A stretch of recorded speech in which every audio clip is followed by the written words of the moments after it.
को पहुंचा है। संपत्ति की जब्तियां और कई प्रकार के कठोर कानूनों से हमने इस पर अटैक किया है और परिणाम आया है मान्यवर, जो आंकड़े मेरे एक साथी ने भी एक अलग दृष्टिकोण से बताया, मगर मैं अप्रोच में बदलाव सरकारें बदलने के साथ कैसे होता है वो बताना चाहता हूं। अंतर्राष्ट्रीय स्तर पर हमारे पड़ोस के 2 एरिया गोल्डन ट्रायंगल और गोल्डन क्रेसेंट के नाम से जानते जाते हैं। वो गोल्डन ट्रायंगल और गोल्डन क्रेसेंट इसलिए कहे जाते थे कि वहां से ड्रग उत्पन्न होकर पूरी दुनिया में जाती थी, पैसा कमाने का जरिया था। हमने बहुत प्रयास कर पूरी दुनिया ने आज इसको डेथ ट्रायंगल और डेथ क्रेसेंट के नाम से स्वीकारना शुरू किया है। माननीय नजरिए का बदलाव, ड्रग व्यापार नहीं है, पूरी दुनिया के युवाओं के लिए खतरा है, नस्लें बर्बाद करने का साधन है। और अब डेथ ट्रायंगल और डेथ क्रेसेंट को पूरी दुनिया अलग अलग करने के लिए एकजुट होती जाती है। मान्यवर, मैं फिर से एक बार 4 से 14 और 14 से 25 की कंपैरिजन कहना चाहता हूं, किसी को बुरा नहीं लगना चाहिए। जब्त ड्रग्स 2004 से 14 में 25 लाख किलोग्राम और अब बढ़कर 1 करोड़ किलोग्राम से ज्यादा हुआ। अब कुछ सदस्यों ने कहा कि आपके समय में बढ़ गया। अरे भैया, बढ़ नहीं गया, पहले से बढ़ा हुआ था, हमने पकड़ना शुरू किया जो आप नहीं पकड़ते थे। क्या नजरिया है हमारा? खून की संख्या घटाने के लिए खूनी को न पकड़ो, क्या बात हो गई? हमने ड्रग ज्यादा पकड़ा तो हमें कहते हैं आपके समय में बढ़ गया। अरे बढ़ नहीं गया है, रोका भी हमने है, समाप्ति हम ही कर देंगे। और साहब, क्वालिटी ऑफ ड्रग 4 से 14 में 40,000 करोड़ का ड्रग पकड़ा गया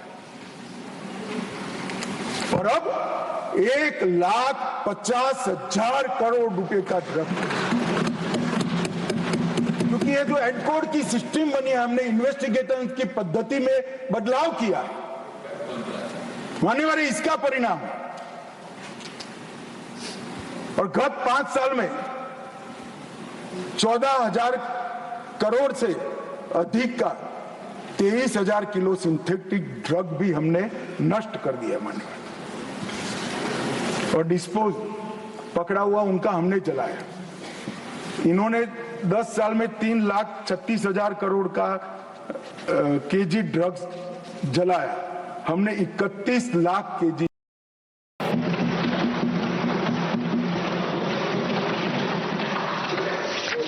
हमने टोटल देश भर में 72 लेबोरेटरी सिंथेटिक ड्रग बनाने की, पहले एक भी नष्ट नहीं हुई 4 से 14।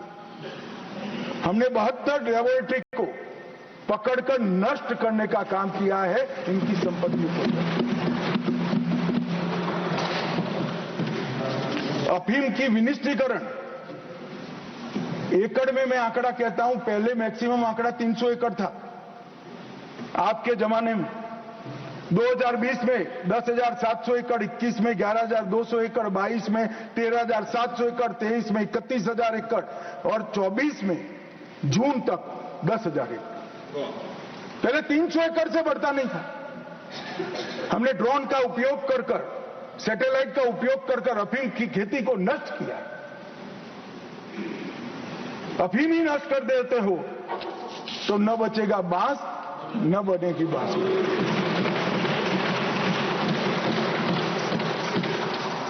मान्यवर, ड्रोन, सैटेलाइट और आधुनिक तकनीकों का हमने उपयोग भी किया है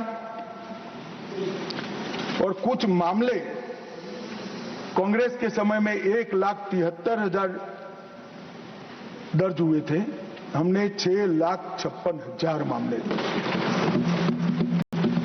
कांग्रेस के समय में पीट एनडीपीएस का उपयोग एक भी बार नहीं किया गया था। हमने 2453 लोगों को पीट एनडीपीएस के तहत जेल में डाला, जिसमें बेल का प्रावधान नहीं है। मान्यवर, अंतर्राष्ट्रीय सीमा से ड्रग अफगानिस्तान से लंका की ओर जाता है। ये बार बार आरोप करते हैं कि गुजरात से ड्रग क्यों पकड़ा जाता है, गुजरात से ड्रग क्यों पकड़ा। मैं तो चाहता हूं हर राज्य पकड़े भाई, और ये अंतर्राष्ट्रीय सीमा से पकड़ा जा रहा है, क्योंकि हमारी सरकार का नियम है 1 किलो ड्रग भारत में न आने देंगे, न भारत से कहीं बाहर जाने देंगे। और इसलिए गुजरात और महाराष्ट्र के दरिया किनारों से करोड़ों लाखों करोड़ों ड्रग पकड़ा गया। सागर मंथन 1, सागर मंथन 2, सागर मंथन 3, तीनों एक्सरसाइज में कई किलो ड्रग पकड़ा गया। दिल्ली और गुजरात, दिल्ली और पंजाब, दिल्ली और कर्नाटक, कई राज्यों ने संयुक्त अभियान भी चलाए। मान्यवर, हमने मिशन स्पंदन से ड्रग एडिक्ट्स को आइडेंटिफाई कर उनको नशा मुक्त करने का भी एक बहुत बड़ा अभियान चलाया है। मगर समाज कल्याण विभाग चलाता है, आरोग्य विभाग चलाता है। मगर मैं जरूर कहना चाहूंगा कि हमने टोल फ्री हेल्पलाइन की भी शुरुआत की है, नशा मुक्त भारत शपथ की भी शुरुआत की है, ऑनलाइन ई प्रतिज्ञा की शुरुआत की है। 3 करोड़ युवाओं ने प्रतिज्ञा ली है ऑनलाइन। मानस पोर्टल को शुरू किया है सहायता, गोपनीयता और विश्वसनीयता के लिए। मानस हेल्पलाइन 1933 भी उपलब्ध है, जिस पर 39,843 नागरिकों ने अपने बच्चों को ड्रग से मुक्त कराने की रिक्वेस्ट की है, और 95% लोग रिहेबिलिटेशन का कोर्स पूरा कर चुके हैं। परंतु फिर भी मैं एक बार कहना चाहता हूं मान्यवर कि ये जो समस्या है, ये कोई अकेली केंद्र सरकार, कांग्रेस सरकार का अकेला गृह विभाग, केंद्र सरकार का गृह विभाग, वित्त विभाग, शिक्षा विभाग, समाज कल्याण विभाग मिलकर नहीं कर सकते। इसमें देश के हर एक नागरिक ने योगदान देना चाहिए। कहीं पर भी अगर अपने आसपास में कोई बच्चा ऐसे लक्षण पाए जाते हैं कि वो ड्रग एडिक्ट होने का संभावना है, इनके बिहेवियर में परिवर्तन दिखता है, कहीं पर भी ड्रग बेचने की सूचनाएं मिलती हैं, तो जरूर हमारे ऑनलाइन पोर्टल पर आप सूचना दीजिए। गोपनीयता भी बनी रहेगी, बच्चे का सामाजिक जीवन भी हम बर्बाद नहीं होने देंगे, और इसको ड्रग एडिक्ट से मुक्त कराकर वापिस आपके घर में भेजने की हम व्यवस्था। मगर ये सहयोग जब तक नहीं मिलता, सरकार अकेली कुछ नहीं कर सकती। परंतु ये सुनिश्चित है कि ड्रग के कारोबार से पैसा कमाने वाले, ड्रग में कमाए हुए पैसे को आतंकवाद की गतिविधियों में भेजने वाले किसी को बख्शा नहीं जाएगा। और मान्यवर, एक ड्रोन का जिक्र हुआ, मैं ये भी सदन को कहना चाहता हूं, हम बहुत नजदीक एक कंप्लीट ड्रोन रोधी सॉल्यूशन के प्राप्त करने में। हमारे 6 एक्सपेरिमेंट हुए हैं, अब 6 के 6 एक्सपेरिमेंट के प्लस को इकट्ठा होकर एक मॉडल बनने जा रहा है मान्यवर, और मुझे आशा है कि 6 माह के अंदर ही एक कंप्लीट सॉल्यूशन ड्रोन रोधी मॉड्यूल का इंडिजीनियस आत्मनिर्भर भारत का प्रतीक जैसा सॉल्यूशन डीआरडीओ और हमारी संस्था लेकर। मान्यवर, मैं जब गृह विभाग की बात लेकर आया हूं तब ये भी जरूर कहना चाहता हूं कि कानून और व्यवस्था एक प्रकार से राज्य का विषय है, परंतु क्रिमिनल जस्टिस सिस्टम के तीनों कानून ये भारत सरकार ने बनाए, और तीनों कानून लगभग 160 साल पुराने थे। सन 57 की क्रांति के बाद अपने शासन को मजबूत करने के लिए बनाए गए कानून। उसमें कहीं नागरिक की चिंता नहीं, नागरिक के शरीर की चिंता नहीं थी, संपत्ति की चिंता नहीं थी, सम्मान की भी चिंता नहीं, सरकार को सुरक्षित रखने की चिंता थी। और दुर्भाग्य देखिए इस देश का कि 75 साल तक अंग्रेजों के बनाए हुए कानून, अंग्रेज की पार्लियामेंट ने बनाए हुए कानून, अंग्रेज सरकार को मजबूत करने के लिए बनाए गए कानून ऐसे ही चलते रहे। हम सब जिम्मेदार हैं। परंतु प्रधानमंत्री जी ने पंच प्रण की घोषणा लाल किले से की, गुलामी के प्रतीकों से मुक्ति का आह्वान किया देश का। और मान्यवर 1 जुलाई 2024 से 3 नए आपराधिक कानून, भारतीय न्याय संहिता 2023, भारतीय नागरिक सुरक्षा संहिता 2023 और भारतीय साक्ष्य अधिनियम 2023 इस देश की संसद ने पारित किए हुए कानून।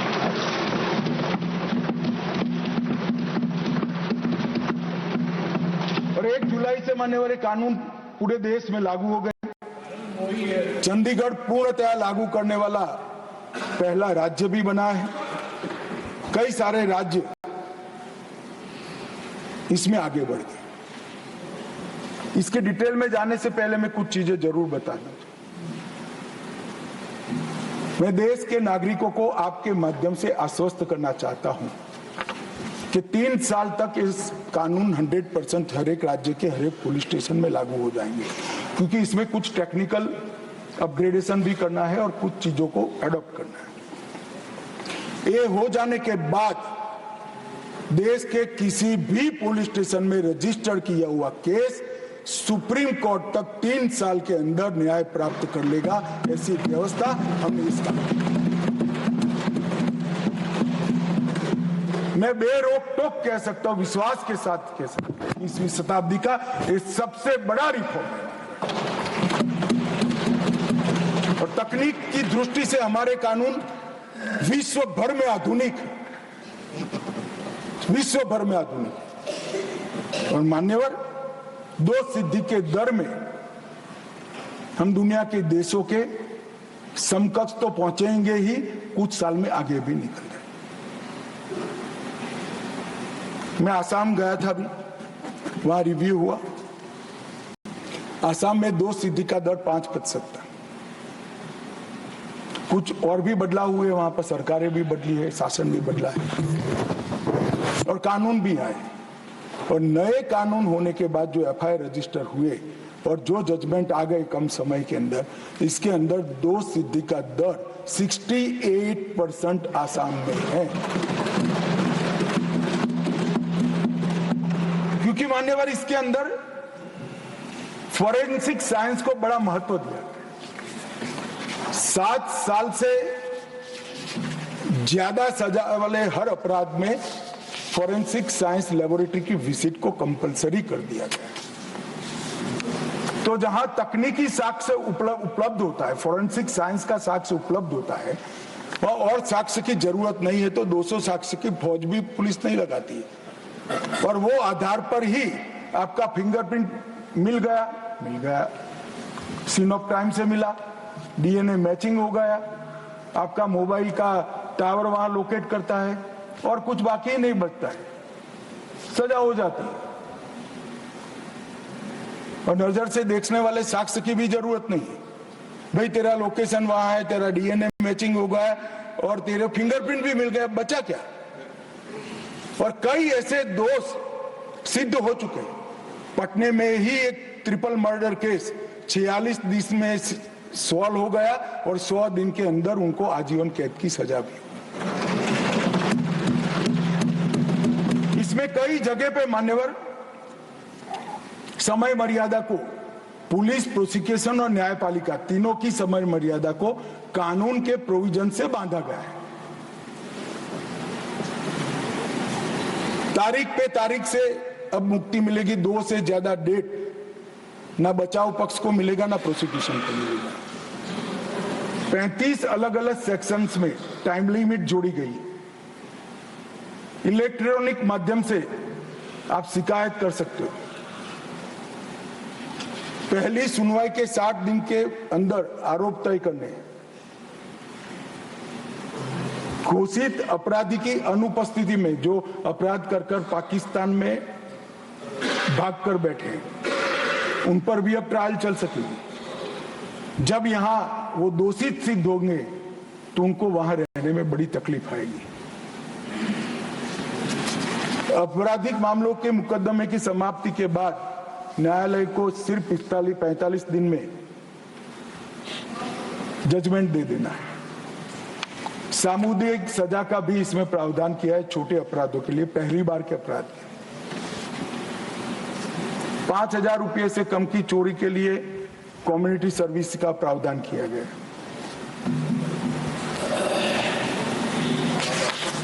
भारत के बाहर की संपत्ति भी हम कुर्क कर सकते हैं। हमने कंप्लीट कंप्यूटराइजेशन का ICGS 2 के तहत प्रावधान किया है। मैं आगे बताऊंगा इसका ई रिकॉर्ड, 0 FIR, EFIR, फोरेंसिक जांच अनिवार्य, कई सारे प्रोविजन मान्यवर करेंगे।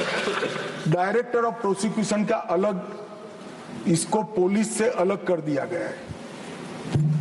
आगे मैंने कहा है ऐसे फोरेंसिक को बढ़ावा देने का भी हमने काम किया है। मॉब लिंचिंग का नया अपराध भी जोड़ा गया है। संगठित अपराध को पहली बार व्याख्यायित किया गया है। मान्यवर, एक विक्टिम सेंट्रिक कानून भी हमने बनाया है। विक्टिम को इसके अंदर अपनी बात रखने का अधिकार दिया है, इंफॉर्मेशन के अधिकार का उपयोग कर सकते हैं, नुकसान के लिए क्षतिपूर्ति का दावा भी कर सकते हैं। 0 FIR को संस्थागत किया गया है और 90 दिन में जांच की प्रगति की रिपोर्ट भी मांगने का अधिकार हमने विक्टिम को दिया है। पुलिस की जवाबदेही को भी सुनिश्चित किया है। सर्च और जब्ती का रिकॉर्डिंग करना कंपलसरी किया है।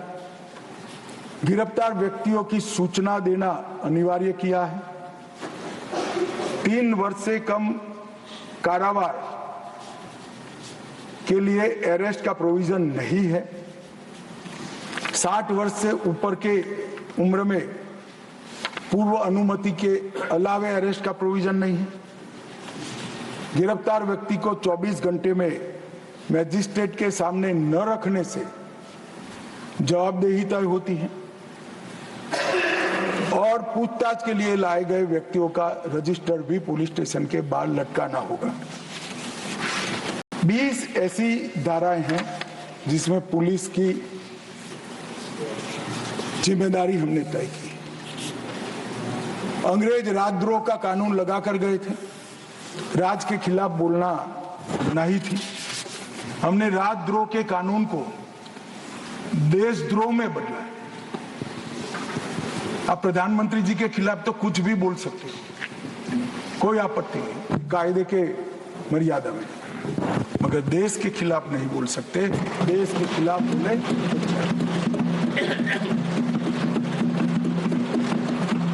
आज तक आतंकवाद की व्याख्या ही नहीं बनाई गई थी।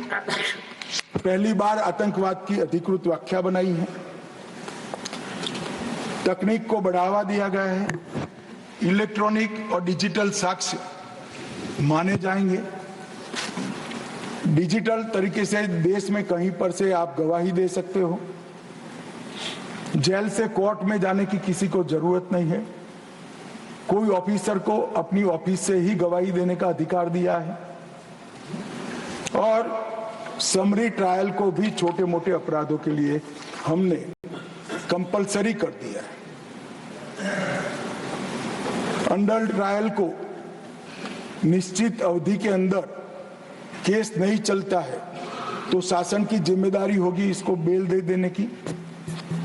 फर्स्ट टाइम ऑफेंडर अगर 1/3 सजा काट लेते हैं तो उनको बेल को अधिकार बना दिया गया है। गवाहों की सुरक्षा के लिए एक योजना कानून के अंतर्गत ही हमने सुनिश्चित की है। चेन स्नेचिंग को पहली बार अपराध के अंदर व्याख्यायित किया गया है और मान्यवर मुझे आनंद है कि इरिस्पेक्टिव ऑफ पार्टी सभी राज्यों ने इस कानून को स्वीकारा है। इसलिए मैं सभी राज्य सरकारों का भी अभिवादन करना चाहता हूं। धन्यवाद। 19 राज्यों के साथ मेरी रिव्यू बैठक हुई है मान्यवर। बीपीआरएनडी, एनसीआर भी हैंड होल्डिंग भी कर रहे हैं और मुझे भरोसा है कि और 1 साल के अंदर हर थाना ये कानूनों के लिए पूरे टेक्निकल अपग्रेडेशन के साथ तैयार हो जाएगा और ये देश की आपराधिक व्यवस्था में बहुत बड़ा फर्क होगा। परंतु ये सब कर आपराधिक न्याय प्रणाली के 5 स्तंभ जो है, इसको हम टेक्निकल दृष्टि से अपग्रेड नहीं करते हैं तो हम सफल नहीं हो सकते। तो हमने ई कोर्ट, ई जेल, ई फोरेंसिक, ई अभियोजन, ई साक्ष्य, ई समन, निदान, आईमोट, इटोस, एनडीएफओ और एनडीएसओ, ये सारे प्रमुख घटक के साथ सीसीटीएनएस जो देश के 99.5% पुलिस स्टेशन को अब तक जोड़ चुका है, ऑनलाइन जोड़ चुका है, इसके साथ जोड़ने की हमने व्यवस्था की और कई सारे पोर्टल और डेटा बनाए हैं। सीसीटीएनएस आपराधिक वो का ट्रैकिंग, इसकी नेटवर्क सिस्टम है। आईसीजीएस हमारे पुलिस, न्यायालय, जेल, फोरेंसिक और प्रोसिक्यूशन को जोड़ता है।